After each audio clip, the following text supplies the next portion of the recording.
You're tuned into the show that informs, improves, and inspires racers everywhere. The Northwest Race Report. The Northwest Race Report, brought to you in part by TruTech Automotive, Vancouver, Washington, home of the In the Family Racer Discount, and by Scott Seal Coat and Striping. For over 25 years, whether it's sealing or striping, you can count on Scott's. And by Product41.com. The Northwest Race Report is heard exclusively at TerryBridgesRacing.com. And now back to your horsepower and performance hosts, Terry Bridges, Glenn Tower, and Jeff Eden.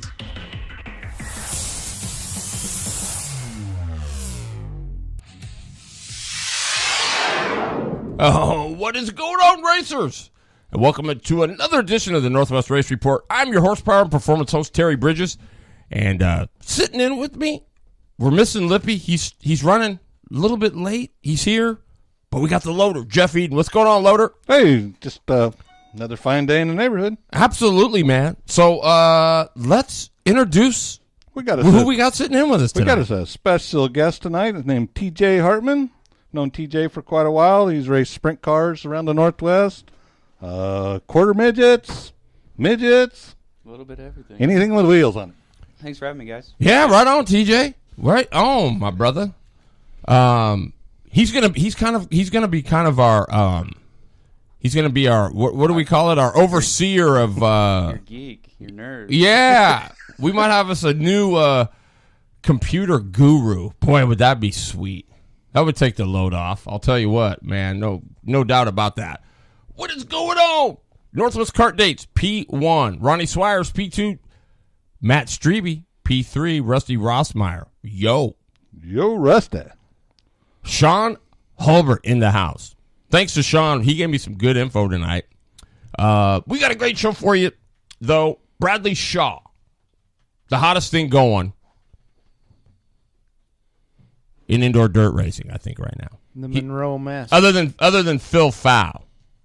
But he's been smoking hot. He just went up at Pasco. I called it Yakima. You know, look, this is what I don't get. Okay, so you say something like, oh, yeah, he raced in Yakima, right? Everybody knows it's Pasco. Why do they have to go, you raced in Yakima? I didn't know there was a race in Yakima. You know darn good and well it was at Pasco. I mean, you know what I mean? Why do they do that? Because they can.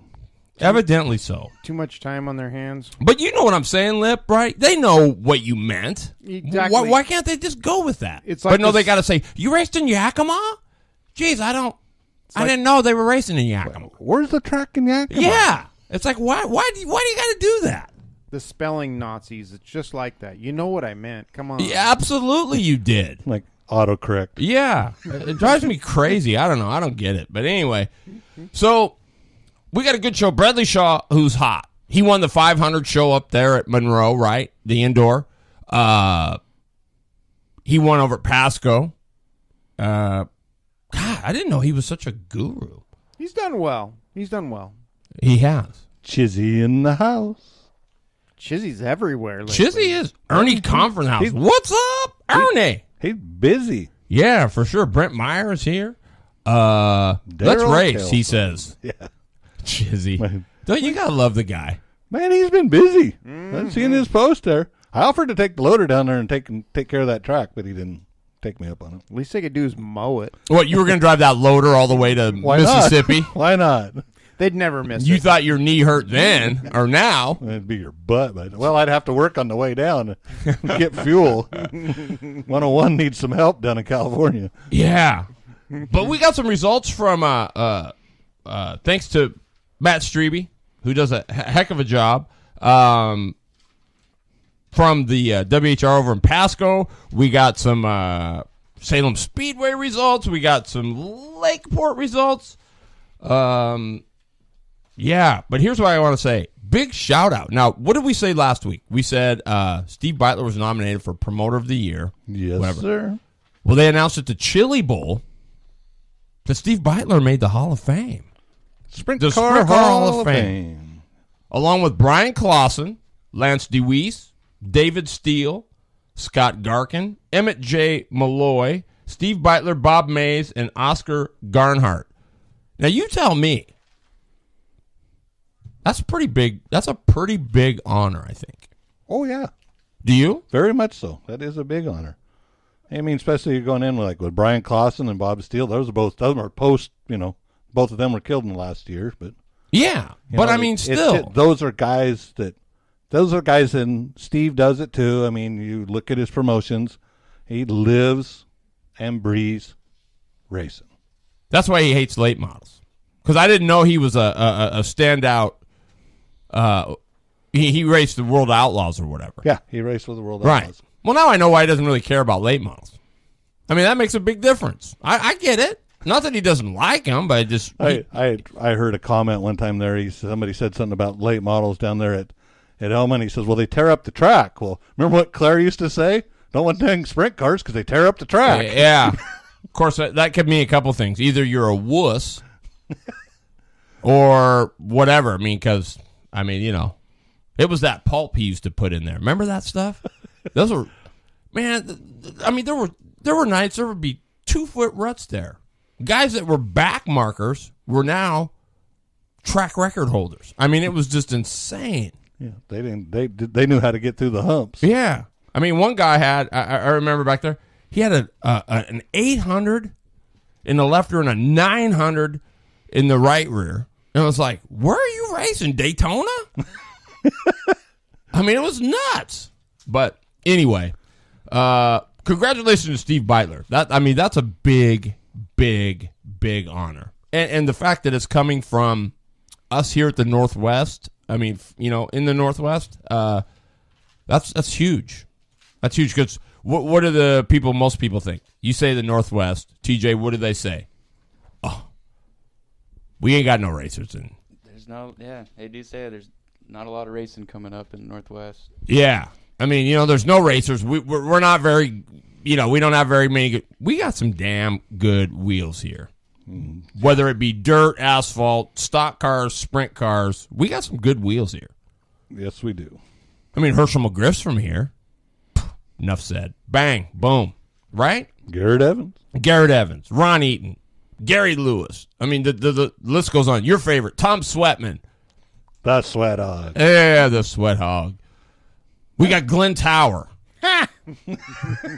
Rusty Rossmeyer, Ronnie Cox.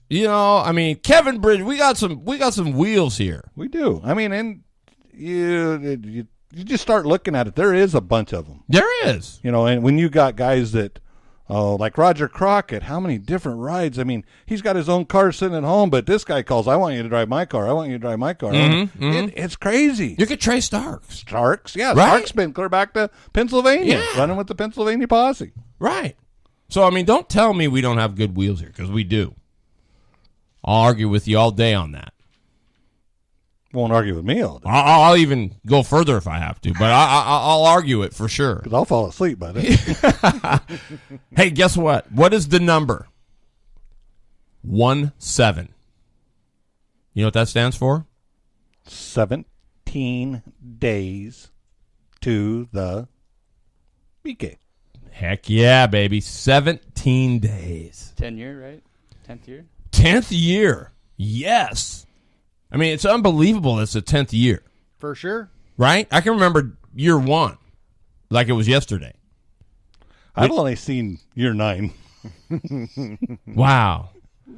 Boy, I wish somebody had video of all those. That would be really classic because I would binge watch the BK. Would you? Oh, yeah, for sure. Yeah. Are you kidding? Maybe we get Netflix to do that. We'll binge watch the BK, from BK1. It was awesome, though. So many great moments. Maybe that's what we'll do next week because we got the Rocket Ronnie Cox going to be here in the studio with us. I think it would be cool to have just kind of go over some of the highlights. Remember, kind of like the sock with Wayne Felch and what was it, BK6 when Lawton spins twice. I mean, you spin twice in an event like that, you're done. You're toast. How you come back and still win it, but you do because there's several things that happen. I mean, BK3 with Garrett Thomas on a Yamaha. because, Terry Lawrence and Renee Angel get together late in the day. I mean, you couldn't ask for Nope.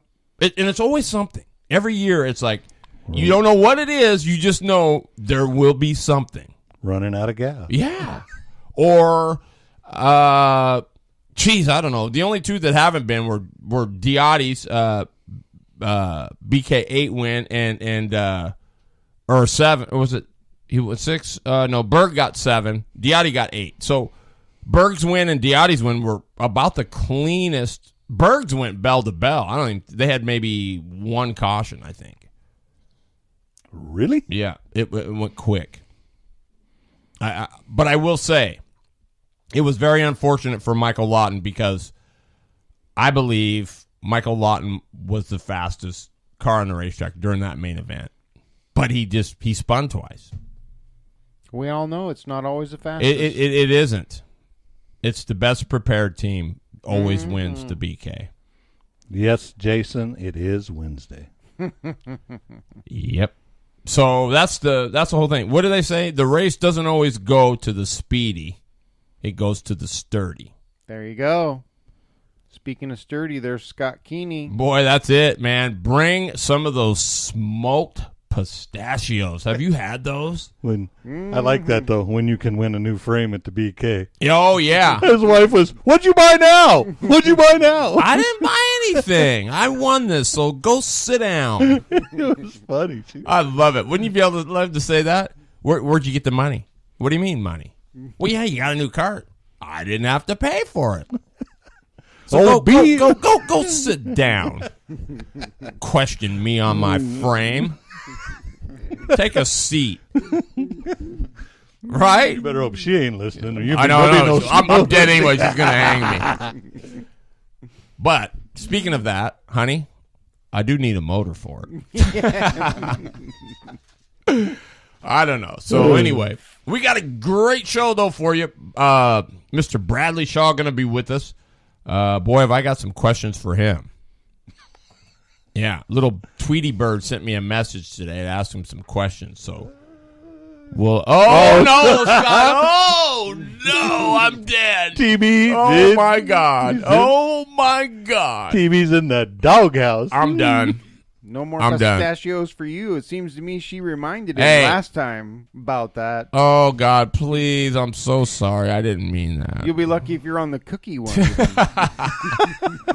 And that we can. I'm on the chopping With block. TJ here tonight, we can get into a little bit of his experience of like running down. Yeah, quickly before we get into our results, why don't you tell us a little bit about yourself, TJ? What's going on? Well, I started out racing quarter midgets when I was 6 and started out at Graham up there in Little Wheels. Oh yeah, Little track, and we moved to the dirt pretty quick, and I fell in love with the dirt, man. Mm-hmm.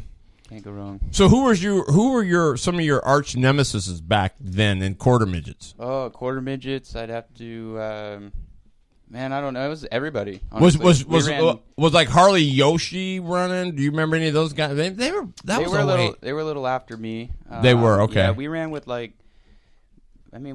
Trey Starks, Shane Smith.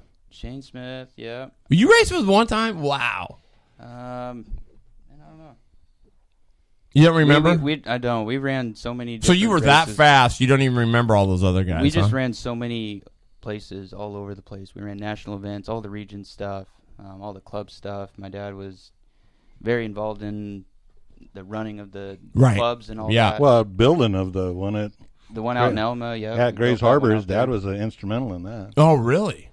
So who was one of your toughest? You got to remember one guy, whether it's from the Northwest or from around. Who was one of the toughest I remember ever? Racing that I loved racing with was David Gravel.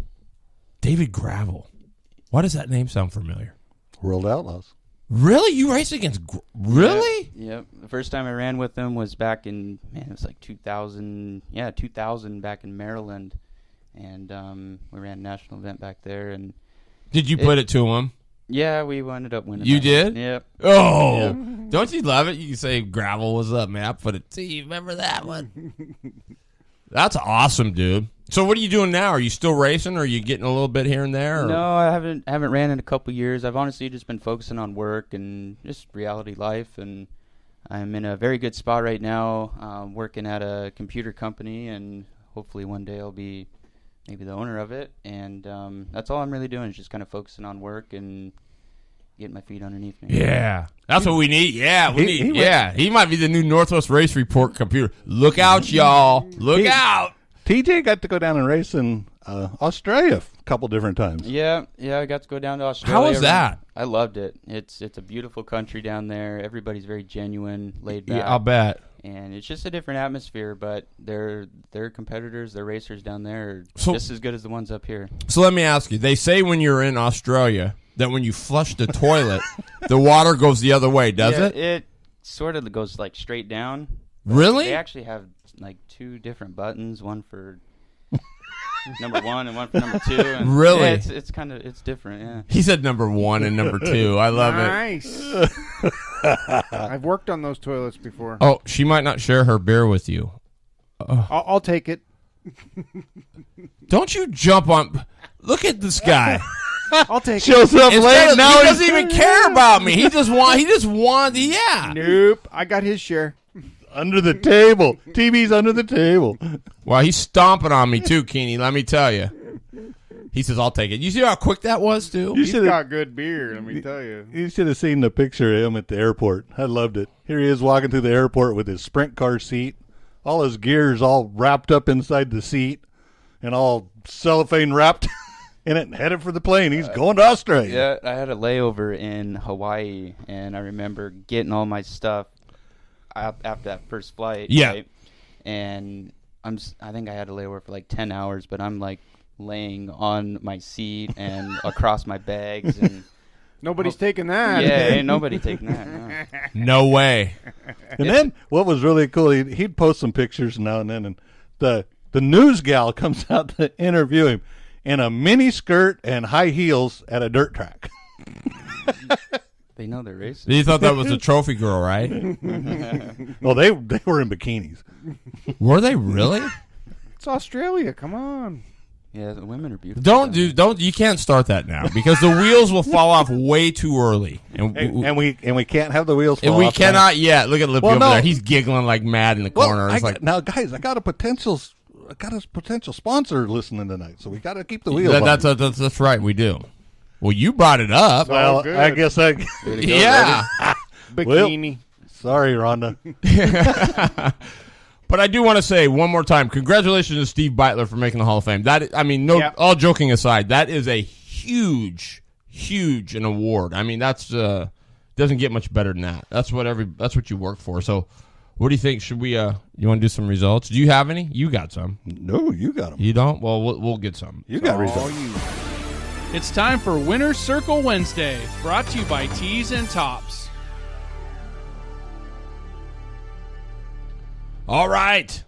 Big shout out to Tees and Tops. If you're looking for T-shirts, they are the place to go. Tees and Tops are what's going down.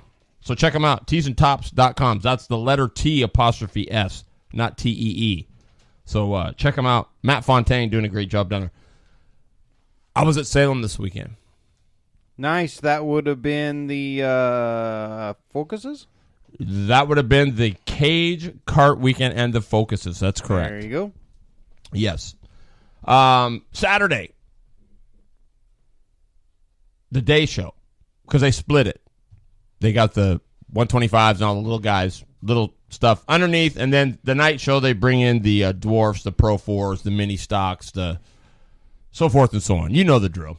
Beginner box, Patrick Battaglia, Alexander Schindler, and Madison Talig. That was beginner box 1, 2, and 3. Jesse Henry, Connor Foster, Dylan Wilcox, and non-Subi. Beginner box, non-Subi. I guess the beginner box are Subaru Motors. Must be. I've never really actually seen one. I've seen them on the track, but I've never actually seen one up close. But do they look like a normal Briggs & Stratton? Similar. They look like a big block, though. They're not like a 206 or anything. They're bigger than that. But they are 5-horse, or are they bigger than that? Bigger. Oh. 125 cage, Cole Borden, Woo! Braden Brookshire, and Jerry Fonfera. Quarter midget senior, Cody Greer. Quarter midget junior, Tyler Pendle, one in each. Buckstock went to Nevaeh Hull. She is tough. Ashley Borden, second. Nice. Good for her. And Sam Strange. Anybody think there was something in the Borden's water? Yeah. Thank Right? Or in those jeans or something, because Jeans. they've got wheels. Quarter midget animal. Cody Greer, Andrew Reel, and Zach Reel. Haven't seen the, I mean, that was the first time I've seen the animals there. Well, with more than one. 250 cage. Carson. Who? Borden. Thank you very much. Jordy Meese and Seth Riggs, 1, 2, and 3. 5-horse open went to Alexandria Stutz. The Pacific Mini Sprint Association. Greg Greer, Jojo Battaglia, Vinny Villagante, Doug Pirtle, and George Nichols. That was the Saturday show. Then at night, they bring in dun, dun, dun, dun, the big boys. The Micro 600s. This was, you had to be there for this. Hunter Stanley, Justin McConville. That is a rivalry. I'm here to tell you. There is no love lost at all, whatsoever. On and off the track? On and off. There's just no, they're in it to win it. They're And they're that's- rivals. Yep. Lindsey Barney wins it, though, because they had there was a mess. I'm just going to say. Although a lot of people thought, even Jason said, well, that was the best I've seen. It was a mess. I evidently. Stanley got into I don't know. It was a mess. I'm listening to Jeff McConville tell me all this stuff, and I'm going, wow, really? You know, so, yeah. It was pretty dramatic. So it went Lindsey Barney, David Ward, Hunter Stanley. McConville lets another guy drive his other car, and McConville punts him at the end, so he gets DQ'd. He punts his own car. So, Wow. yeah. Dad wasn't too thrilled about it, though, and he let him know it. Pro Force went to Toby Ferrando, Tom Ferrando, and Rick Wagner. Dwarf went to Danny Altum, Mike Burnham, and Double M. We started on the pole for that. Went a little And backwards. we got third, yeah. So, but he's gaining on it. He's getting the feel of it. Yeah. He took the right front brake off. He made a couple other changes, and he really liked the brake being off. So he got a new gear, so we got that in. The fat lady went on top. Yeah, I mean, let's face it. Danny Altum is dialed. He's got things figured out. There's just something not quite right. He gets into one, and it's just not. I can't. It's hard for me to explain, but you just watch it and you go, man, there is just something. We're just off a tick. Once we find it, it's gonna be awesome. But third's still good, right? I mean, he ran hard. So, Jason Scheibel, Bad Bob. I don't know, Bad Bob, no last name, just Bad Bob. Casey Scott, Jacob Kyber, and Don Briggs. That was your mini stock feature. Midgets, Shane Biles, and Renee Angel. I just got to say, how many married couples do you know that go racing? And against each other. I was going to say, and how many husbands do you know got the attachments to go out and whip up on the old lady? That's what I'm saying right there. It's one thing to go race with her, right? But if you got the attachments to go and... I like that one picture they showed where they were side to Yes. side coming out of Yes. four there. That was cool. Yeah. They've got, you know what? If you're a racer, that's the relationship you dream of having. I mean, seriously. That they're just dialed in, man. That's all I can say. They're dialed in. Subaru, 9.5 horse. Oh, thank you. Who was that from? Jason. Oh, thank you, Jason.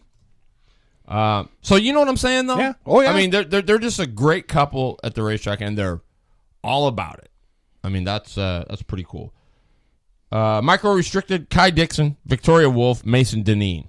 Open cage, Saturday night, Kyle Cormican, Eric Schofield, Talon Roberts, Kyle Hosfeld, and Bradley Lynn. Borden's blow up they go through another motor. Again. Ouch. They went through, I think, 2. So they weren't sure they were going to be back on Sunday. But wait, more to come. On Sunday, Boxstock went to Ashley Borden, beat Seth Waldall. Now, that's a big deal. Yes, Sizzling it is. Yes, that's what I'm saying. It's a big deal. Whoa. I think that's the first loss all year for them. In a while. In a while. Yeah. Borden Yeah, got because him. wasn't there a bounty on him down at Willamette? Well, I don't know if there was a bounty. Well, I think there might have been.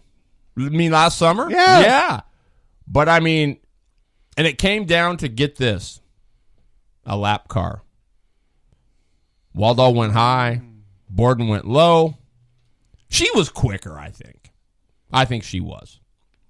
Even watching it prior to that. Waldall was rolling, don't get me wrong. But she was there knocking on the door. I mean, big time. Nice. Did you know she wrestles also? You know, that does not surprise me. She's a wrestler. The way she drives that race car, yes. She throws them boys around like nothing. And, you know, and it's in football, she probably just, That's coming, I'm sure. yeah. Can you imagine that? Well- Taking a lick from a chick and not being able to get up. Boom. And it's lights out. I mean, it's like Tweety Bird. It's like, holy moly. Hunter Stanley, David Ward, Paul Sinjic were the micro 600s. Cody Greer, Tyler Pendle were the quarter midget, senior, and junior winners. 125 cage went to Cole Borden, Zan Miller, and Jerry Fonfera. 5-horse open, Mason Schneider, Alexandria Stutz. Junior sprints, Audie Dixon. I thought that would catch on more than it has. The junior sprints. I'm not sure what the rule classification is, but I just thought that would be a little bit catch on more than that. Quarter midget, Animal, Cody Greer, Eli Stone, Bryson Smith, and Ben Wallman. Micro restricted, Kai Dixon, Victoria Wolf, Mason Deneen. Beginner box, Jake Waldall, Patrick Battaglia. Non-Subaru beginner box, Jesse Henry, Connor Foster, Braden Jenner. Boy, the Jenners were there? Wow. 250 cage, Carson Borden, Jordy Meese, Gage Ferrando, Seth Riggs, the PMSA, Pacific Coast Mini Sprint Association, Doug Pirtle, Doug McVeigh, George Nichols, Paul Sinjic, Greg Greer. Open cage on Sunday. I'm going to tell you right now, I witnessed, I mean, you can say what you want, and you say he's good, he's really good, but Devin Borden is a stud. Yes, he is. I mean, He is an absolute stud, and he can drive a race car. The sky's the limit for this kid. I mean, he's that good. He's a natural. He is that good. And he went through there, and he started from the back because they put a motor on. They started from that. He went through there. Now, he had help with one caution, but okay, hey, still. And he went by Schofield and Cormican and checked out. And I mean checked out. I was standing there with my mouth on the ground. I mean, it was just, he is just that good. I mean, once in however many, what do they say, once every 25 years or whatever you get. I mean, he's like a Greg Biffle was, right? He might even be better than that, because he's done it younger. I mean, he is just really, really, really good. Well, and like I say, just like we were talking there earlier, when he jumped in the 360, the last race of the year down there at Grace Harbor. Yeah. You watch him come in the corner. Like I told you, he made a mistake that one time, got the car in too early, went up onto the edge there, come off of it. He never made that mistake again. Yeah. I mean, it was that quick. TJ, would you? I remember him getting into quarter midget. Yes. And I remember his novice, he was super smooth. So when he was saying he was a natural, Yes. definitely. I mean, there's not very many kids that just jump in a race car. Yeah. And you should see him now, TJ. I mean, he really, really is that good. For sure. It helps to do a lot of different racing too, like from quarter midgets to the mini sprints, cage cars, and sprint cars. When you're running all that different stuff, Yes. it helps. You're 100% right. You know, it's seat time. Let's face it. That's what it is. But you should just see him putting on his belts. You know, just the way he was putting them on was like, I've done this a million times. It's confident. It is. The guy, the kid is just freaking phenomenal. And not only that, he's a hard-working kid, too. He gets it. He does. He does get it. Mm-hmm. So he was outstanding. But it went to Devin Borden, Kyle Hospital, because after Borden got by, Cormican stuck. He stuck his motor, and so there was a big mess. Schofield was involved. Johnson was involved. Hessel was involved. So all those guys DNF'd. So Borden, Hosfeld, Gray Ferrando got third. And that's what he said when he came off the track. He says, I got third out of that fiasco, you know. Bradley Lynn was fourth. Talon Roberts fifth. Kate Jackson sixth. And Mark Vonslet seventh. And so good show. Really, it was a good, clean show. Yeah, you can't always say that with those cage cars. No, it was they did a nice job. I know I've been down there a couple times where they do with TV time limit. I thought they were wrestling. Yeah, but it was super super nice deal. So, and then Lakeport, they had their clones there: Chris Robertson, Alan Broach, Tom Goss, August Chamati, Scott Morgan, and Cavi Rengel. That was the clones at Lakeport. Do you have Monroe? I do. And this was over from Yakima.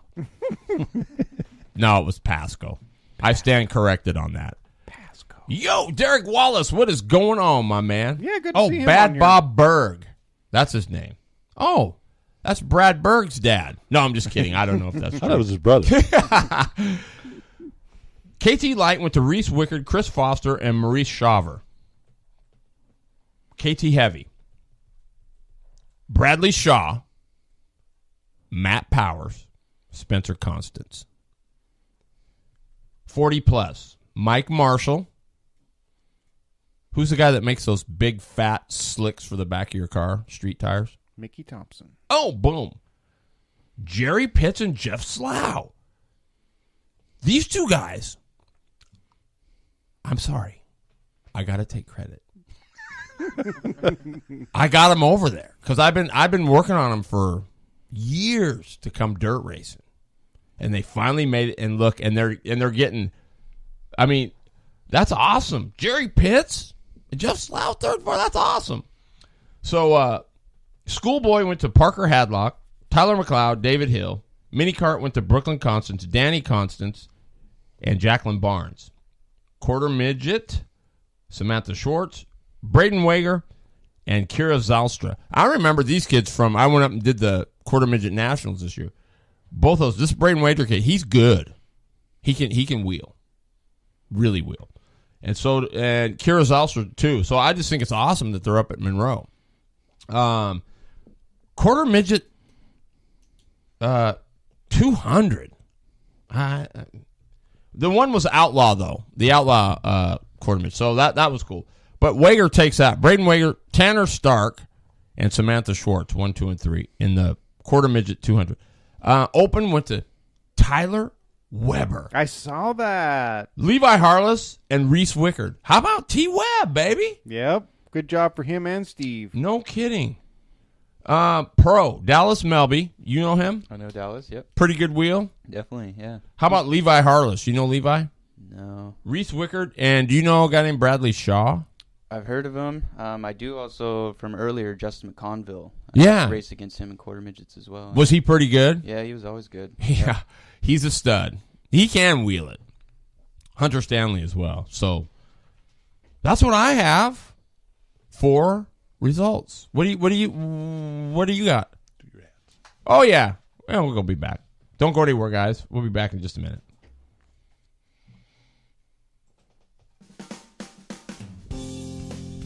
You check your shop list, you check off things on your racing to-do list, and you constantly check your Micron at the racetrack. But what about when that little check engine light comes on in your car, truck, or tow vehicle? Do you check that or just ignore it? Most can't be bothered, but there is nothing worse than breaking down on the way to a big race or vacation getaway. It's time to start treating and checking your car, truck, or tow rig the right way with a visit to TruTech Automotive for a preventative maintenance service before it costs you more than that big race or vacation getaway you're looking forward to. With 10 service bays, Napa certified car care technicians, along with award-winning customer service, TruTech gives you one less thing you have to check.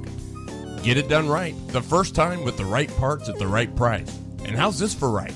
Use the discount code NWRR and receive TruTech's In the Family Racer discount of 25% off all preventative maintenance and vehicle repairs. Just another way, TruTech has been helping their customers keep their vehicles in check since 2008. TruTech Automotive, 6900 Highway 99, Suite A, Vancouver, Washington. Open 8 to 5, Monday through Friday, 360-571-2302.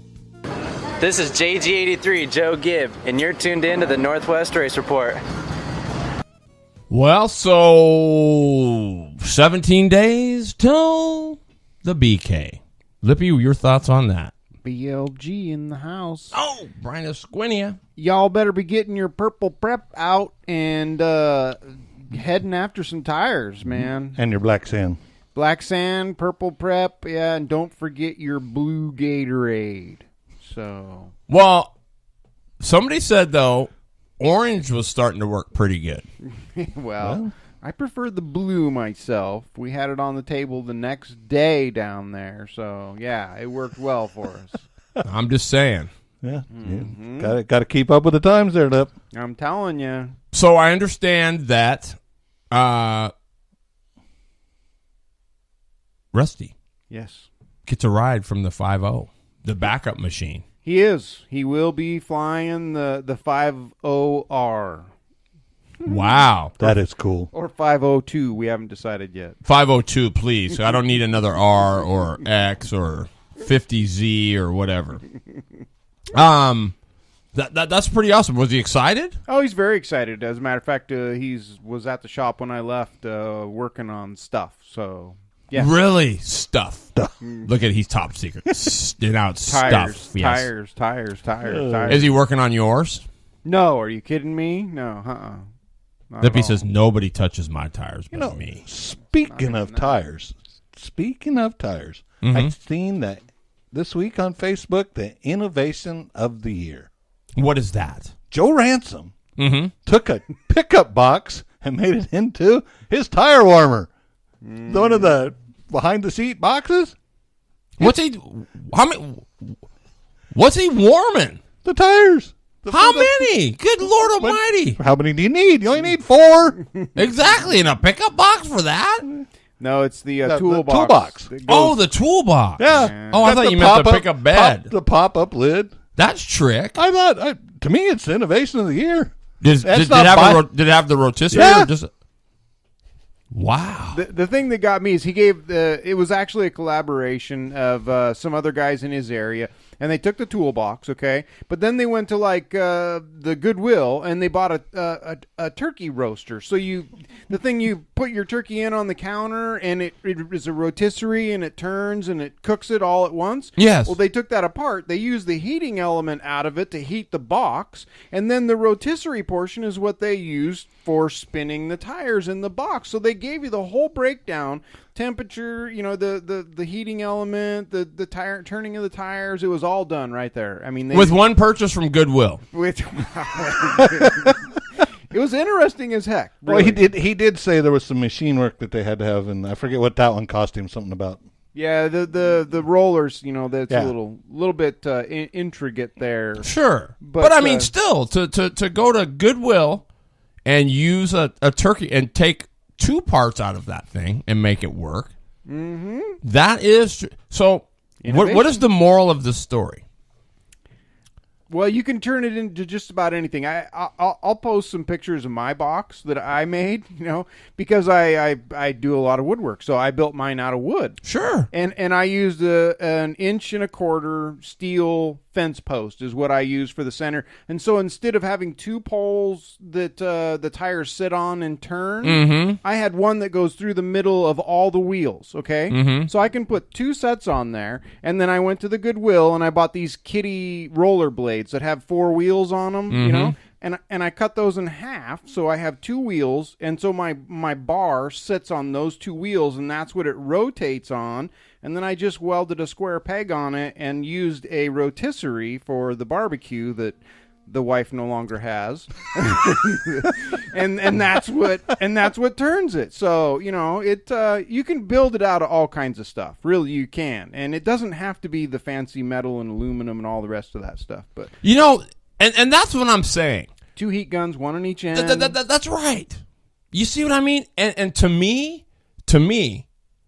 that is what I mean. Yes, we're gonna set this clear right now. Gobs of money where you could go buy and have and whatever you want. Who wouldn't do that, right? I mean, we'd all do that. But half of the fun at the end of the day is coming up with this cool stuff. You want that, and you say, geez, but I'm just not going to spend that kind of money. I can do it. I'm going to make my own, right? Yeah. And it's amazing the ingenuity that comes out of it. Yeah, it's awesome. I saw one of Mike's stores too also come up that was a round piece of ducting that he used to make his hot box out of. So it's just, I love it, and that's just a tire warmer, right? Yep, basically. I mean, you know what I'm talking about, TJ? I mean, it's like cool. Those guys are way more advanced than I ever was with tire warming, and it's. They got washers that come in, wash the tires. I'm a big fan of sticking a hard tire on and make the driver work. Yeah, well, that's the way it used to Oh, be. Yeah. Well, it is the prep thing, but I mean, that's neat. To me, that's just neat. Like I said, that's my innovation of the year. Yeah. I seen that. And this is so flipping cool. Well, are we sure that's the most innovative hot box? Is that the most innovative one you've seen this year? Or have you? That's the one he's seen. That's the one I've seen. Well, we should choice. We should probably give Joe Ransom something for that, then, right? Don't you think? I mean, besides a hard time. Yeah. Well, we're not giving him a hard time. We're actually praising him, but. And I actually think some shops in his area got together and just built all that for him. So it was just friends of his. So even neater, right? Yeah. Knew he had a need, and they're like, hey, I got this and that, and let's grab this, and hey, there we go. What do you think? So there's 2 morals. Number 1, don't tell me you can't have a hot box that for it can't cheap. Be done. Yes, for cheap. And number 2, it pays to be a nice guy because people do good things for you. Absolutely. And so Joe Ransom is one of the coolest dudes, right? For sure. And, Squinia says, he tells me, we were talking here a couple weeks ago when I was down in Salem. He says, I'm telling you, man, Joe Ransom's coming. He'll be at the BK. And, I mean, he goes, I don't know if you know or not, but, I mean, just because he maybe hasn't made or whatever, but Ransom can wheel. Oh, I would imagine so. So, I got to believe him. Yes, Bridges, that was the train. Trevor McAllister checking in. Oh, McAllister, yes. He got our award for the best salvage down at the Holiday Classic. He went from an unprecedented 10th on the first day to 3rd on the second day. So, good salvage for T-Mac. Yes. He says, I have a rotisserie on the wall in my trailer and an infrared heater that heats up the whole trailer. That's why making it happen. It might. It's like a sauna in there. It's 2 things in one. It might be advantageous this couple weeks from now. You know what? No kidding. They might be all over at McAllister's trailer saying, hey, can I put my tires in here? No, can I just come in there? Warm up. Yeah. Brian Esquinia said he had $60 into building that box. So there you go. There you go. So that's the moral of the story, guys. There's always more than one way to skin a cat. And I don't know if it's the best method. Oh, wait, I'm looking at this thing now. I wish we had video, but... That's a big box. That's a nice look. That looks as fancy as anything I've seen. Mm-hmm. Wow. It's all diamond plate and everything. Look at that. Mm-hmm. Jeez. I mean, that almost looks like big time. That doesn't look like some home-built thing. Making it happen. Yeah. I need to get... Yeah, we'll post some of those on the page so you guys can check. Can you share that to the NWRR? So go to the NWRR page if you want to check out that box. It's pretty cool. Ronnie Swire says, that's a big box. Okay, Swires, didn't you say we just heard you probably came late. We got to keep the wheels on, son. Yeah, we got potential sponsor listening. Yeah, that's right. I'm not even going to, no. So, our guest tonight, coming up at 7:30, is going to be... There's another one. Oh, this is Lippy's. Dude. See, there you go. I can actually put 10 tires in that box. So 2.5 sets I can cook at once. Okay, post that to NWRR. So here's a couple of these cool boxes that we got. Good, clean picks. Choke and prep while you're at it. Choke on prep while you're at it. Yeah, for sure. Been there. Yeah, no kidding. My whole shop stinks. Well, coming up at 7:30, we got Bradley Shaw in the house. We're going to find out why his nickname is Princess and what he attributes some of his success to. So we got about 10 minutes, I just want to bring this up. It's going to be short and sweet, only because kind of what happened at Salem after the races were over. I was talking to McConville, and just what was going on. It started out as, what, I'm so done with this guy or that guy, whatever. And I pled with him to, if you've got, and this will probably come in handy because of the BKs coming up and whatever, but even if it's not the BK, it's just a wise thing to do. But we all have had those guys where it doesn't matter where you're at. If that guy's there, there's just an attraction there. There's like an attraction magnet, right? And everybody's got somebody that seems that way. And is this a good way or a bad way? Well, it's good, because what I'm saying is, because I pled with him to say, if you've got an issue like that where it just doesn't seem like, whether it's on the track or whatever, you can't get resolved. You need to go talk to the person.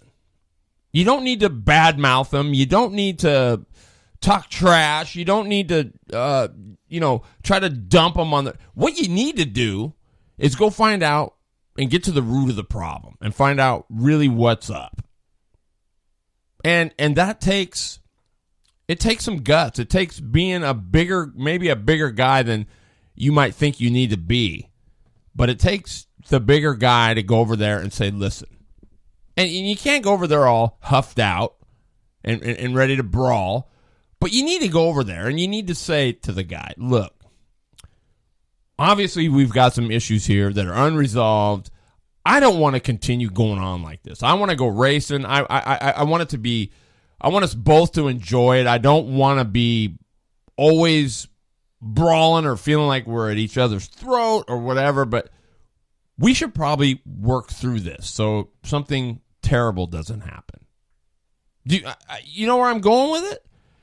And sometimes it does. It takes a little bit to go do that. You don't want to, but it is truly, at the end of the day, the wisest thing you can do.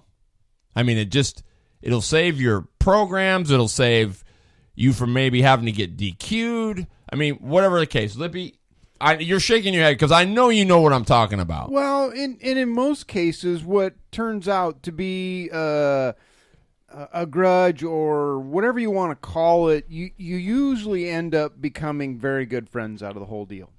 So, But you've got to make that first step, right? You do. Yeah, absolutely. You have to breach the water. Yeah, you've got to make your way over there and make it happen. But out of that, usually becomes, sometimes even teammates. So that's pretty cool. Have you ever had an incident like that, TJ? Yeah, I was going to say there's a lot of people that carry their pride, I think, into those sorts of situations, and it is better in the long run to just, whether it's for the good or bad, just get it out of the way and put it to bed. yeah, Yeah. be done with it. Well, especially too, and it's when, like, where you're racing sprint cars, you get into a high horsepower car and you think, oh, I'm just going to give him a little tap. Well, that little tap just sent somebody sailing. Yeah, you could kill somebody. You can. Yeah. And not only that, it doesn't matter. As you rise up into parts get spendy. I mean, these US carts and stuff, they're spendy pieces. Oh yeah. And the quicker you go, typically the harder the lick, and the harder the lick, the more it breaks. I mean, so all the way around, I'm just saying, and this was just because Saturday night I was just listening to how it is, and it was like, man, you just need to go.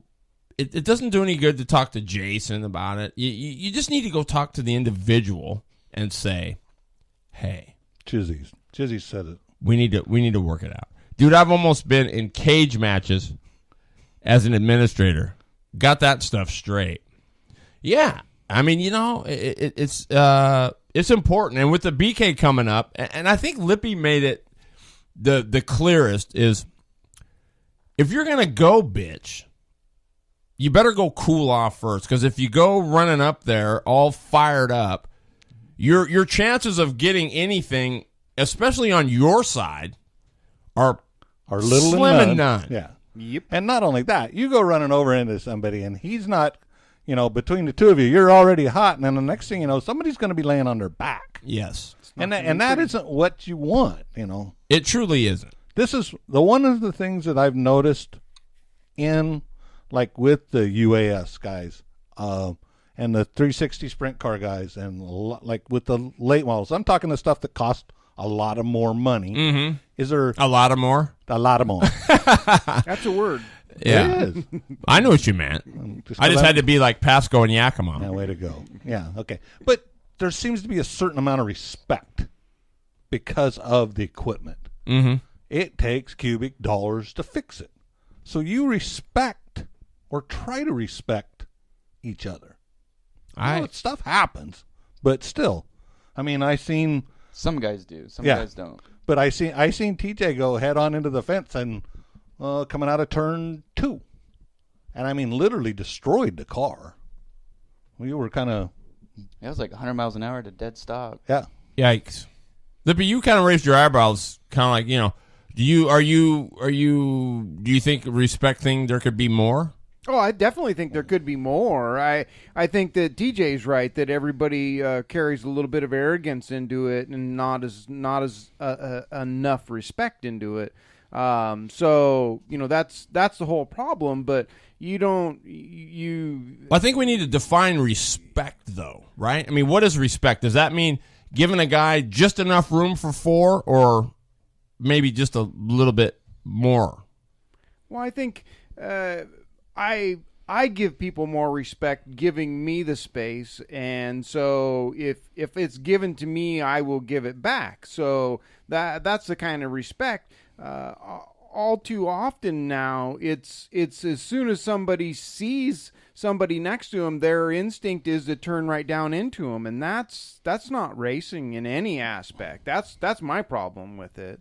Is that very thing right there. If they've got enough motor set up, whatever you want to say, to get up next to me, they're obviously fast. So, at that point it should be a race and not a crash. Yeah, So, go by me, don't wreck me. yeah. So, and having said that, I've got several people on my list that I can't pass. I have to move them, because if I do try and pass them, when I get next to them, they're gonna crash me. So Could we get the names of that? No, I'm just kidding.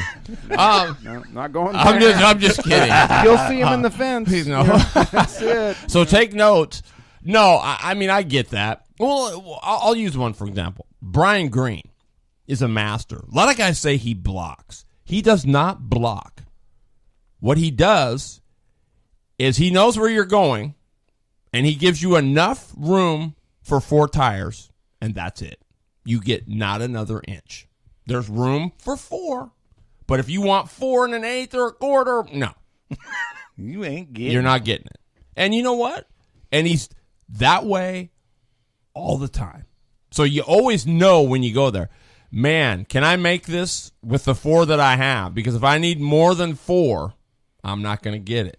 And that's just it. Sometimes it's we've all seen it, right? You bomb in there and you're coming off 2 or you're going down the back street, you're going to 3, and you look and you say, oh, that hole is gaping, right? It looks like a freaking ocean liner could drive through there.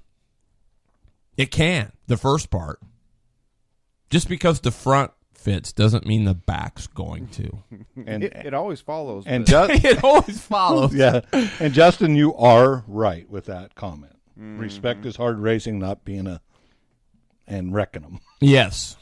Well, that is totally the truth. And I think that most of our seasoned people understand that you don't pass going in. You set them up going in, and you pass coming out. It's the other people that like to pass going in that usually end up costing the most. So, I mean, don't get me wrong. There are some instances where it will and can work pretty good, but most of the time, it's just somebody hitting their mark, and you figured the space was there. So it's not always there on the in. Absolutely. What was it like Earnhardt Sr., that one at Talladega? They showed him the replay afterwards, and he said, I went through there? I mean, there was like no room, but he went through there. He's going, I wow. You know, for Senior to say that. Well, let's see what Chizzy has. He says, for safety, I demand they race clean on top of respect. I will not have any part of a wreck fest or monkey circus, but a high-speed concert of raw horsepower. A hard, clean race is awesome for racers and race fans. Amen. I want no less. That's who you're putting the show on for, is the fans. Absolutely, man. Exactly. Heroes pass on entry. Legends pass on exit. That's a good one, Josh. Josh Cawley. I like that. Yeah. So, and what are most heroes? 0. Man, that's where it ends up. From 0 to 0. Yep. 0.2 seconds. Yep. But, yeah, coming up, I can't wait to talk to the Princess. Bradley Shaw. You know, he's the crew chief of Andy Soul Motorsports, the late model, and the super late. So we'll get to talk to him about his karting career a little bit and what he's doing with Soul Motorsports, and it's going to be good stuff. What else you got? Why don't you do your schedules really quick if you can run through them? Maybe. I can get part of them done. Kind of got fun time promotions. They're highlights of what they've got going on. First race of the year in the Northwest will be April 5th, 6th, and 7th, and that is practice night on the 5th, and 6th and 7th is the Summer Thunder Sprint Car and Modified Tour at Yakima Dirt Track. You mean Pasco? Yakima Dirt Track. And then they got the John Carroll Classic in the middle of June. They'll be running the big rigs there in June. Got him. Oh, boy, we got him. Bradley's Let's see. on.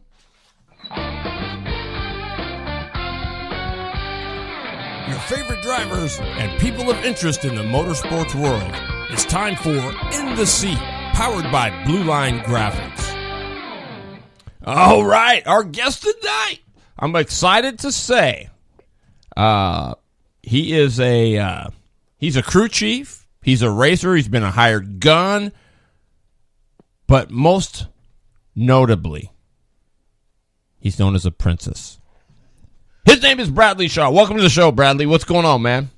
Oh, not much. Just got out of the race car shop with Andy. Took care of a few things tonight. Getting ready for that season to get started. Well, you know, but before we go, man, I just got to say, so where did this nickname Princess come from? Well, it all started back in 2005. I was racing late models at South Sound, and, you know, I was young and dumb, and kind of became friends with Nick Ben at that point in time, and his girlfriend at the time. They just kind of gave me the name because I was never really working on the car. I was just, the driver. I would get out of the car, tell them what it was doing, and they eventually made, like, the taillight stickers actually said Princess on the back. Oh, my God. Pretty much where it started, to be honest with you, and it just kind of stuck. Wow. So you don't mind being called Princess, do you? At first I did, but you know what? A nickname's a nickname, and I guess it's better than a lot of other nicknames that could be said. Yeah, probably, huh? Especially from Soul, right? So, yeah. Yeah. So, okay, so we're gonna go. You've been karting. You've been karting a long time. How long you been go karting? Well, I started with a quarter midget at 5, and thought I was probably too young then, and didn't like getting on the track with other people, so stopped racing then. Picked it back up at 8 years old with a go-kart. Bought our first kart from Billy Weber because my uncle was sponsoring him at the time, and really, just we ran one season at PSGKA, and then my uncle Kenny Armstrong called me up and before Elma, back when we used to race indoor at Elma, and said, "Hey, do you want to go dirt kart racing?" And I was like, "Yeah, okay." And that went from a 4-stroke to a 2-stroke, and won the first time out there, and then just became a dirt racer at that point in time. Wow, that's crazy. So how old are you? 29. I'll be 30 February 1st. 26 for me. Okay. So do you know Bradley Shaw? I do not. No. Okay. Well, I was just asking TJ if he might have known you because I know he was doing quarter midget stuff. So, TJ, what's the last name? Hartman. Well, I would have been your flagger back in the day. I remember you racing out at Oakwood. Yeah, I raced out at Oakwood many times, definitely. Wow, you're a flagger too? Yeah, I was. So I do remember from ORV. Yeah, so I flagged it. Me and Buddha we called each other the Kent boys, and so we're gonna go down there and do that race here pretty soon. And he kind of brought me on, like, hey, you want to do some flagging? And I was like, sure. Before, when my parents owned the series, Cascade Karting, I would do like qualifying. I thought it was cool to do open, always qualified. So I'd always give the flagger a break. I'd go and do that, and then Buddha put me as flagger. Did that for a couple years, and then I advanced to the late model division. And then when the money ran out, and the guy who second year of late models I shared the seat with, he passed away of a massive heart attack, and then I jumped on Dave Klein's team, and we were in a deal at South Sound Racing, and South Sound's entire officiating staff, before Nick actually had anything to do with running it, he was just doing race car supply, and I think this was the first year out of racing. He came to me and said, "I need a flag." I said, okay, so I jumped off of the team at that point in time and went up to the flag stand that night, and I was head flagger at South Sound for probably 3 or 4 years. Wow, I didn't know that. Oh yeah, no, it was definitely every leave on Friday night and drive down, and me and Nick, we'd hang out and party and go to the bars, and then Saturday was all business and go home on Sunday. Wow, whatever you did, thank you for getting your phone right? Because now it sounds pretty good. No. So okay, so my question is, so you didn't believe that your the guy that you crew chief for, Andy Soul, knew anything about go-karting, and he set up your stuff now, and so now how's it working? Well, we got to make one thing straight. I don't know how we got on the I'm the crew chief deal. That's actually Steve Craig's job. I'm just the spotter and the truck driver. Oh, okay. I'm not calling those shots. I'm not that advanced. Okay, I didn't know that. I didn't know Steve Craig was. Okay, my bad. Sorry, Steve Craig, if you're Steve listening. Craig's sorry. been around forever, and that's his gig, and he was there long before me. Okay. So no, I invited Andy out. He came back from Arizona, and I said, "Hey, you want to drive a dirt cart?" And he's like, "Yeah, sure, I'm in." So I brought him down, and we kind of sat down after that deal. I think he got second or third in the 40 and over class, and I think I ended up winning a race or something when he was there. And we started thinking about how could you make this thing better. And yeah, because he says you won't drive it sideways. He goes, he won't throw it, but he says, but it's bloody fast. Well, we sat down and we were talking about it, and if you watch, everybody does throw the thing sideways, and there's just certain times where you can drive this thing like a stock car with very minimal slide and just get that drive up off the bottom. So that's what and then we started trying that, and threw a couple different numbers at it, and I mean, it's just been a rocket ever since. So are you going to go undefeated the rest of the year, do you think? I mean, I run 3 different classes. I use light, as just more of like a tuning deal, and I really focus on heavy. I can probably win. Hopefully I can win the next 2 heavy races. It's tough to win the pro deal with a KT 100, but I mean, track conditions, it could almost be like, crate motor versus a big motor in, stock car racing. So that ain't no crate motor. That's a great big old big bore Yamaha. Well, Come on. I have more CCs than the KT 100 is supposed to have, but at the same point in time, you're not going to go up against the likes of the Reed motor that Melby's got on a completely hooked up night. I mean, he made me look stupid in Pro Kart this last weekend down at Pasco, but we ended up winning the heavy deal. So yeah, do you think the Stegosaurus is fast? I think I've raced Ronnie with it one time this year, and yeah, that thing is it's always been fast. I mean, yeah, it's a beast. Yeah, that thing's a beast. Yeah, for sure. I remember that motor from the Oakwood days. So how are you looking forward to coming to Salem? I know we're really looking forward to having you guys come down. Because you know why? It's not because it's Salem versus Monroe or we want to whip up. I just think you guys are going to love the facility. It's freaking nice. I've raced Salem when I was younger, and it was a ton of fun then. And just it's just so convenient for me to race Monroe. I get that. I get that. But at the same point in time, we're going to we're going to leave on Friday and go on down, and if they still do that, the Goldfish races or whatever, we're going to try to get in on that and do some practicing on Friday night and race on Saturday. It's going to be awesome, man. I mean, the BK is, you've been to them. There's just something about them. You pull into the gate, and it's like game on. Well, not only have I been to them, but I've raced in the first 2 under the Angel and Biles bunch. And that's right. You were the hired gun. Yeah, I mean, qualifying the first 2 races at Oakwood for the BK, I think that we were the fastest KT there, and I think I qualified 4th or 5th of the first one. And I think, what was there, like 60-some entries that night? There was over 50, I know that. Oh, yeah. But, I mean, you're not going to bring a KT 100 down there and go toe-to-toe with those, 450s and whatnot. Not anymore. So, there was a day. I mean, Garrett Thomas did it in BK3 down there, but those... although, you never say never. Jeremy Brown got 3rd against the UAS guys the other day, so... I mean, I'll tell you what, though. The equalizer would be if those owners of Oakwood would bring that track back for at least 1 or 2 events a year. That would be the equalizer, because I'll bet you those 450s. Bet you'd see more 2-strokes. Oh, my guess is you probably wouldn't even see any for it. I don't even see how you could do it on one of those. No, the track's too small, and it's not. Right. It's not a very grippy dirt. I mean, yeah, it grips up a little bit, but nothing like Salem does. Yeah, nothing. Mm-hmm. Maybe the BK, we should make it into a series, right? Could be fun. A 2-race series. Oh yeah. One place one night, the other place the next night. That might be kind of like Speed Weeks. That might be kind of cool. Yeah, that might be kind of cool. Oh no, it would for sure. Yeah. So maybe dirt and pavement. No, I'm just kidding.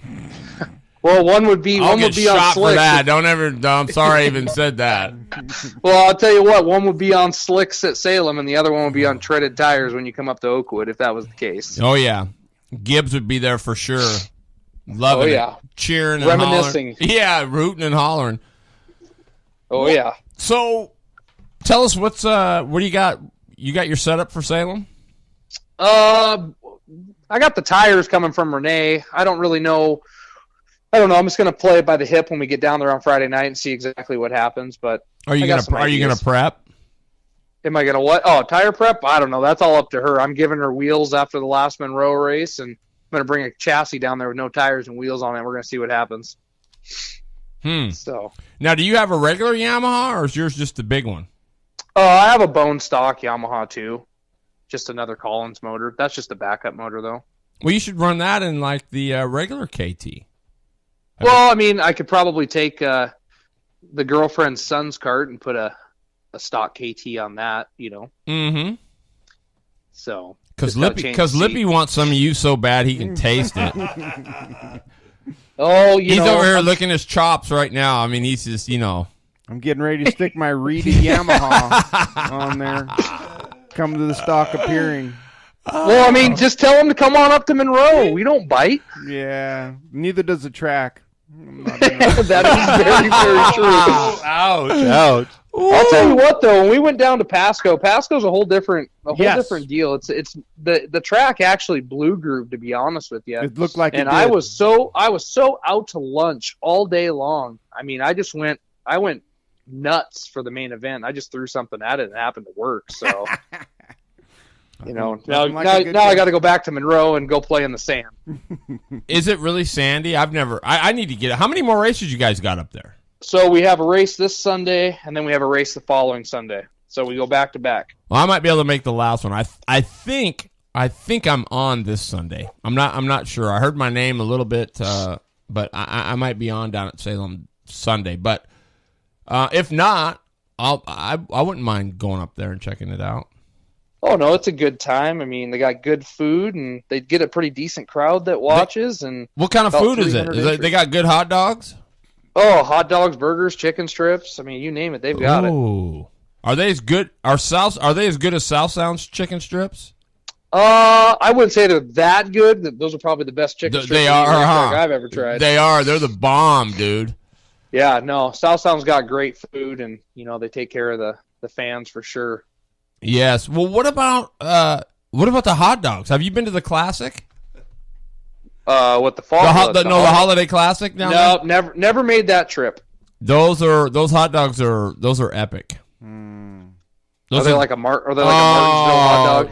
Dude, I don't know what they are, but you can get one that gets you get chili with chili and cheese Fritos crumpled up on it, and I mean onions. Some of them are just crazy. You get you name it.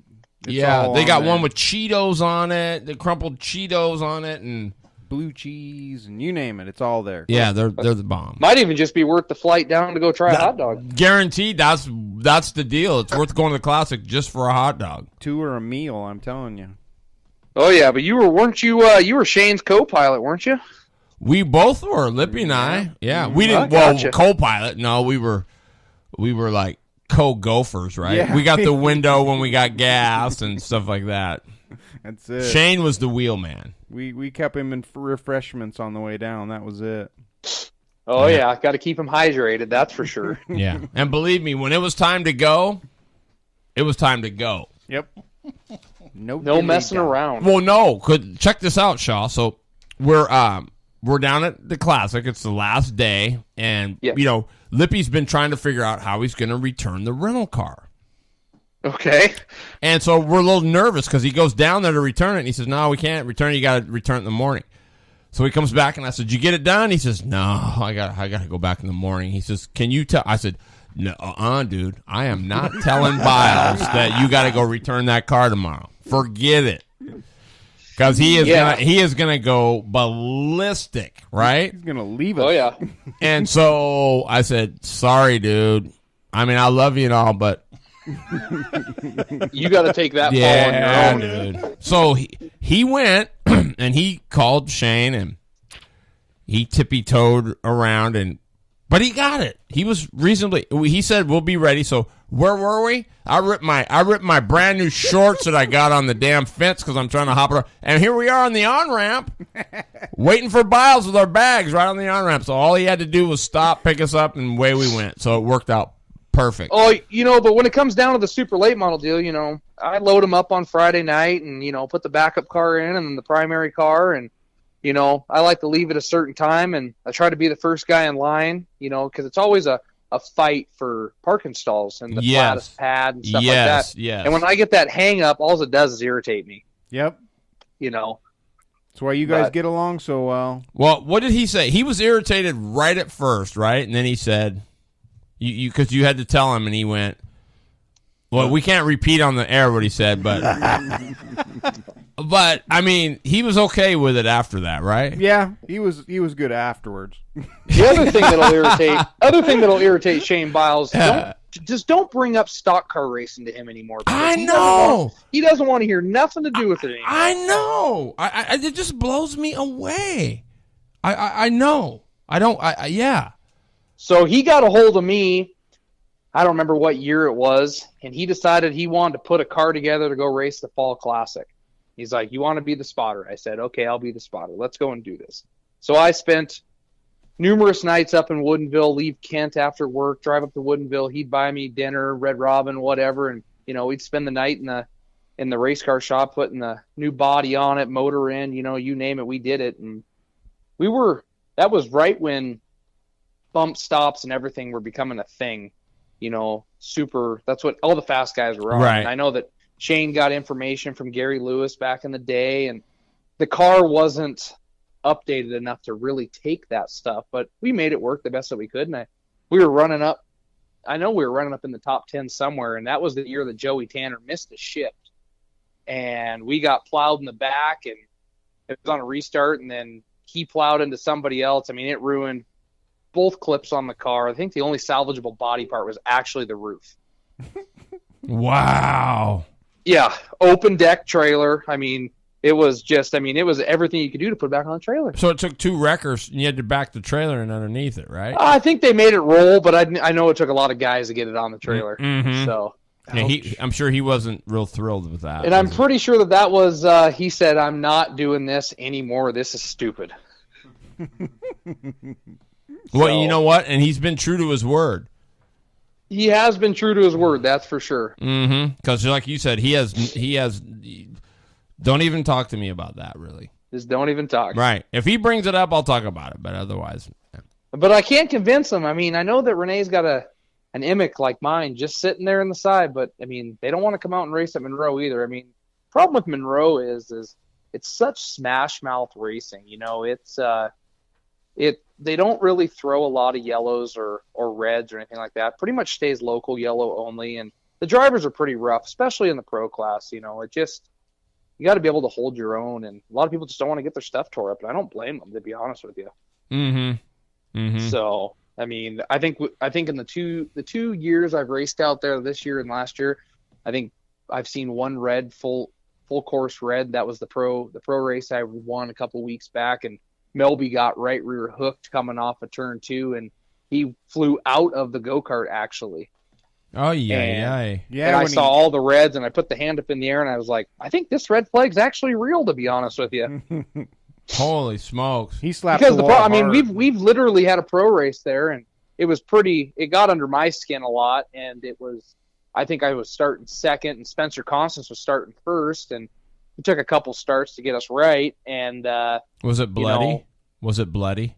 No, it was just a bad start. The guy never even really waved the green flag. It was like kind of a flag wave, kind of not, and you were kind of sitting there like, do we go or not go? Are we going or are we not going? Yeah. And then the main events are pretty short because there's so many entries that you're like, well, now I got second because I didn't go, but you didn't really know if you were supposed to go. Yep. So now I just dropped the visor, and if they're going to stop me, they can pull the spark plug wire on it. well, Cox, Ronnie just says that red's only if somebody dies.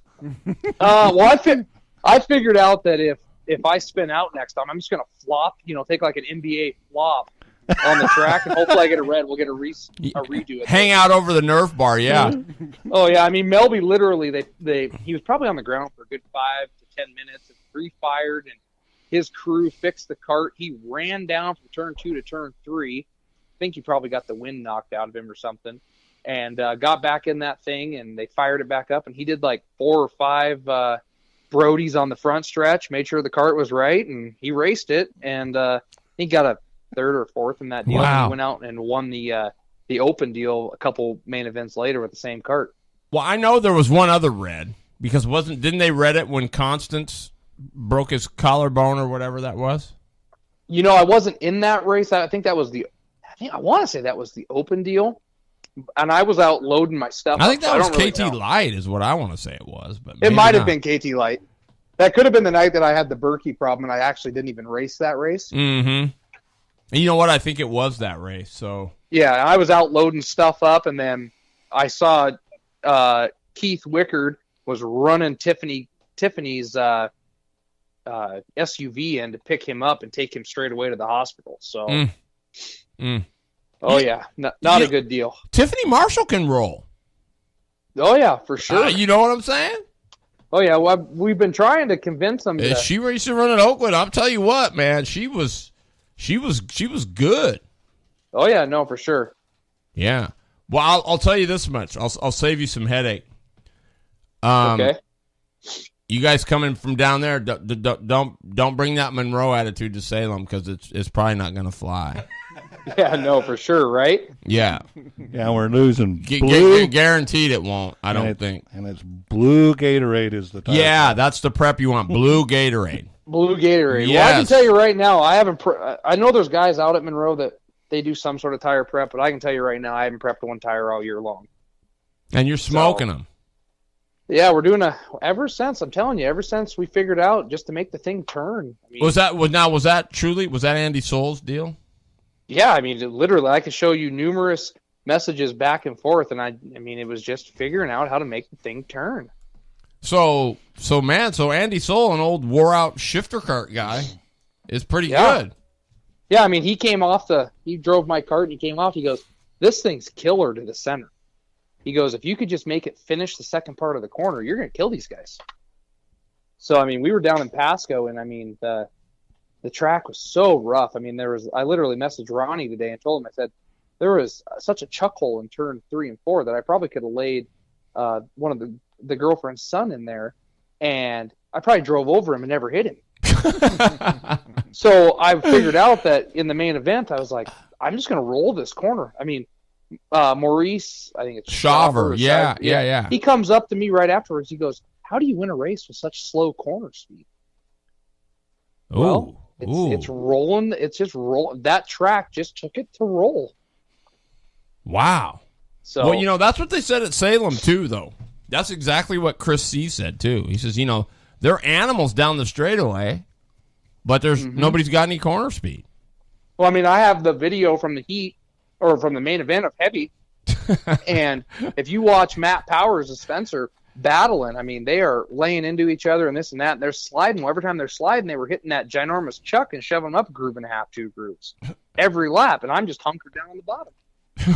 Well, Ronnie says it only has to work for 5 or 6 laps because that's all that matters. I'll tell you what, those 5 or 6 laps on that track in the heat races, I'm like lap 5, I'm falling out of the seat, getting out, huffing and puffing. I'm like, I'm getting old. This is 29 years old, and I'm tired.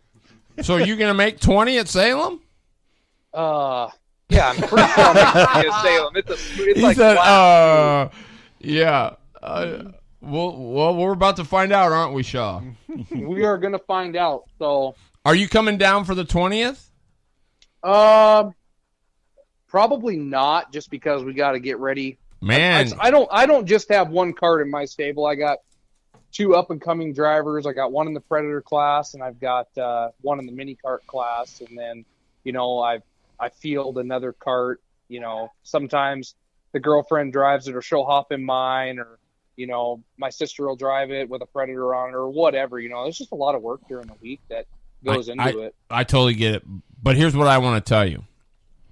I understand, but I'm just going to say, if you can, you should, because Lippy is taking this serious. It's not like you. You're kind of coming in this pro bono, no biggie, but I'm here to tell you, it's full on over here. So I don't doubt it. I'm just wanting you to be sure so you know what's up.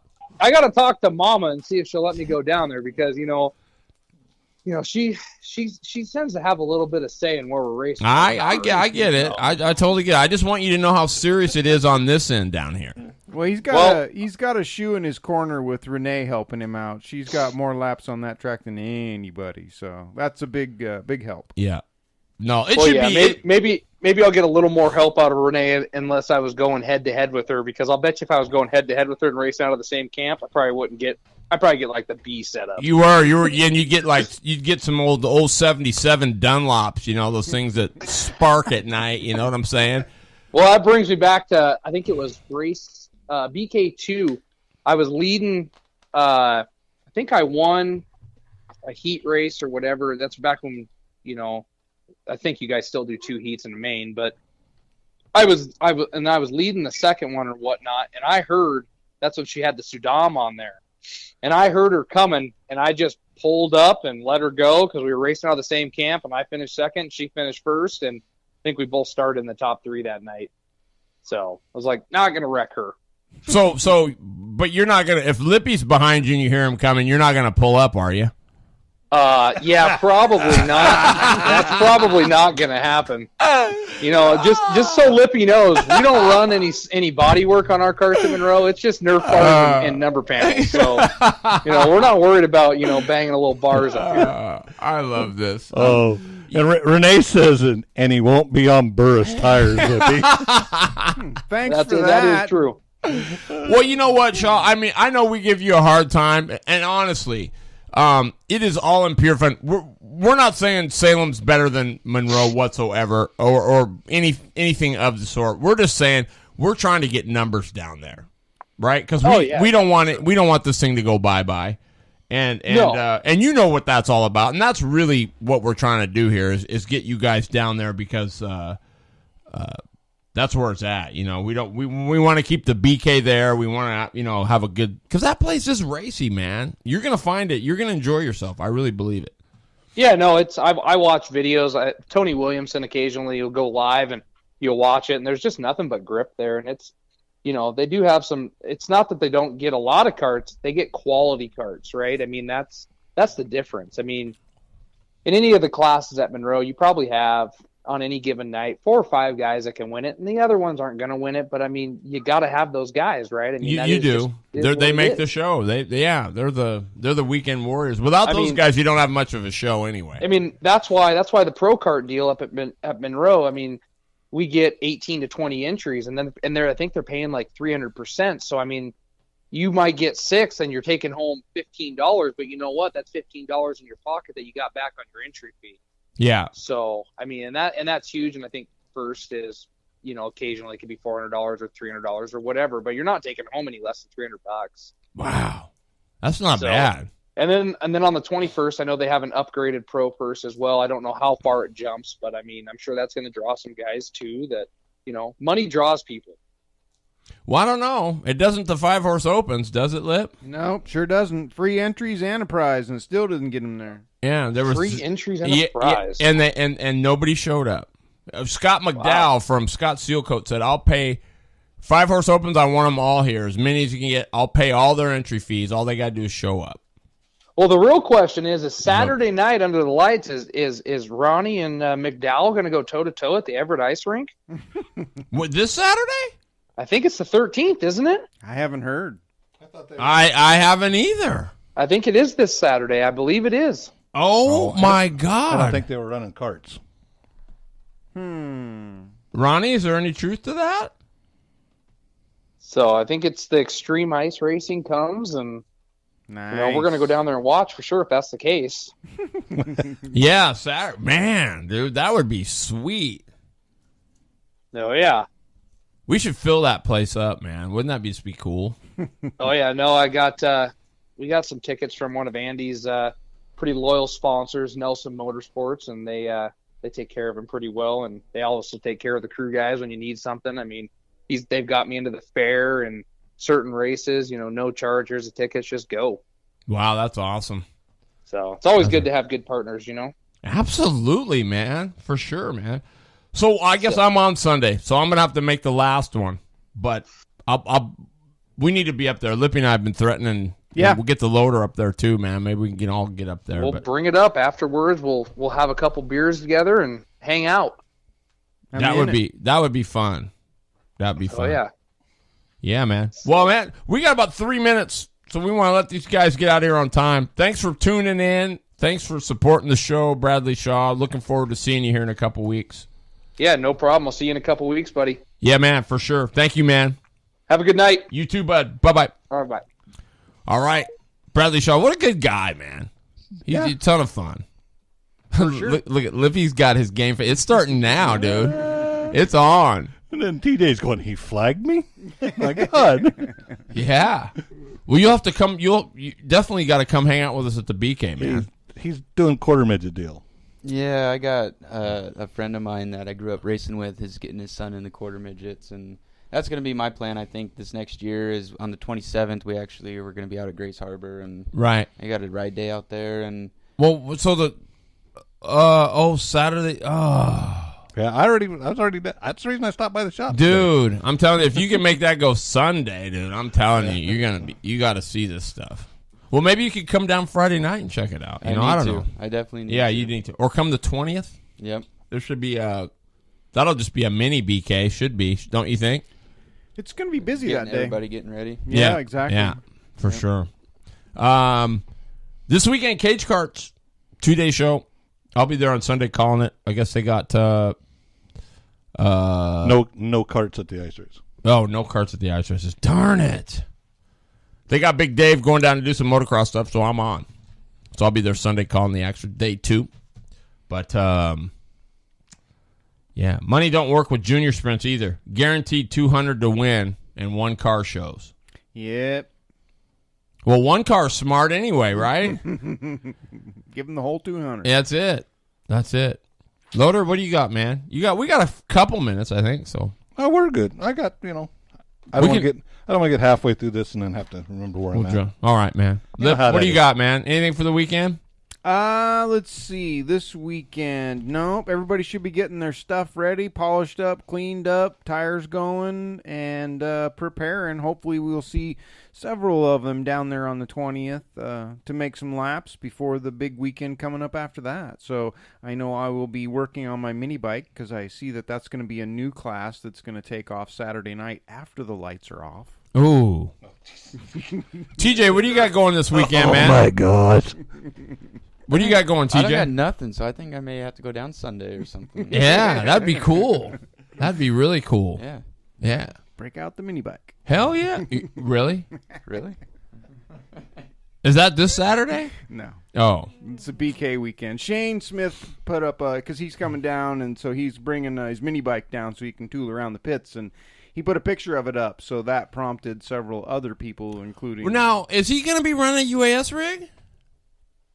No. Liar. Oh, I think now it's starting to make sense. No. I think Swires was saying he's got a hot dog coming for the 206 deal. Okay. I'm pretty smart. Okay, yeah. This just in. Chris Gibb entering the BK KT class. The KT class? That's what Streamy says. Ooh. They're coming after Foul. Who's coming where? What? Chris Gibb's going to run KT at the BK. Dang it, now I'm third. What?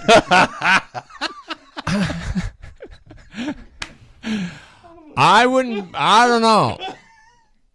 Dang it. A lot can happen between now and then. Oh, tire prep. Yeah, exactly. Now I got to start tire prepping my Yeah. own tires. Been doing Rusty's, and dang it. Yeah, Chris Gibb. It says corner speed tip from the Secret Speed Shop. Match right front camber to track. Perfect. That's what you do in iRacing. Okay? Just saying. And that's from Dave Chisholm. Mr. Chizzy. Believe it or not. Get left or don't. Well, it's about time for Chizzy to get his shoes off and start racing. He is. Yeah, I know. You should get that trailer Chizzy, loaded what up. you need to do is get a ticket for the 27th and fly out here. I'll pick you up from the airport, and you'd better get to work, Lip, says Rocket. You need to come on out, man. You got a place to stay. You don't need any hotel. Just come on down. I'll pick you up. Fly into Seattle, and you can come on down and hang out. Or just fly into Portland. We'll just pick you up on the way by. Yeah. Either way, get that ticket. Mm-hmm. Chizzy, would that be awesome? Have Chizzy at the BK? He needs to bring a cart, throw it in the trailer, and start driving now. You'll make it. Yeah. And you could bring Rushing with you and pick up Kelso on the way. Yeah. Kelso said he'd come out here and blister the Yamaha guys. That's what he said. He probably would blister us. Touch my pipe, it'll happen. We love you guys. We'll see you.